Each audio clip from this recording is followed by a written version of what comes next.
It was harvest time in Israel, and a palpable sense of anxiety was in the air.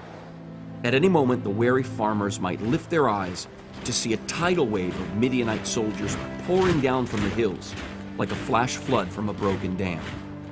The Bible describes the Midianites as a nation of grasshoppers. Whenever the harvest was ripe, they would descend upon Israel's fields and crops in vast numbers, like a swarm of locusts, leaving nothing in their wake but destruction and desolation. The Israelites went on the defensive, hunkering down in caves, hiding in the mountains, and building protective strongholds.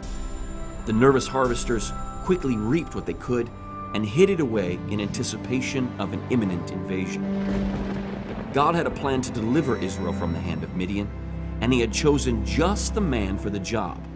But God's choice seemed highly unlikely. Gideon was not a superhero by any stretch of the imagination. He was a victim of his society's ills, a man who had been influenced by the climate of cowardice that had crippled and enslaved the Israelites.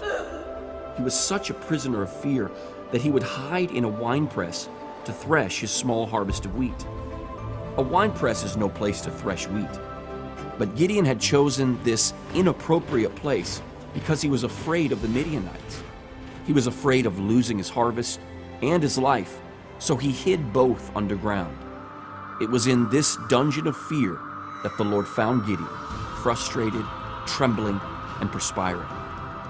And the angel of the Lord appeared to him and said to him, "The Lord is with you, you mighty man of fearless courage." No one would have anticipated the Lord's declaration that day. Gideon, the Lord says, "You are a mighty man of fearless courage." Where others saw a coward, God saw a deliverer.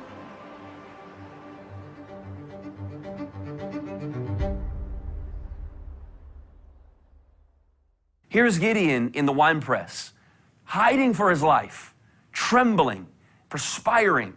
And then the angel of the Lord appears to him and calls Gideon a mighty man of fearless courage.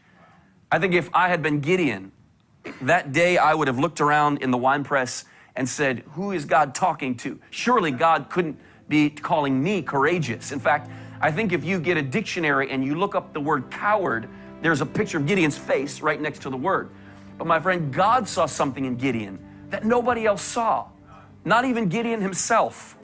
How comforting it is to know that God's ways are not our ways and his thoughts are not our thoughts. Oh, my friend, when you understand what God sees when he looks at you, it will change your life.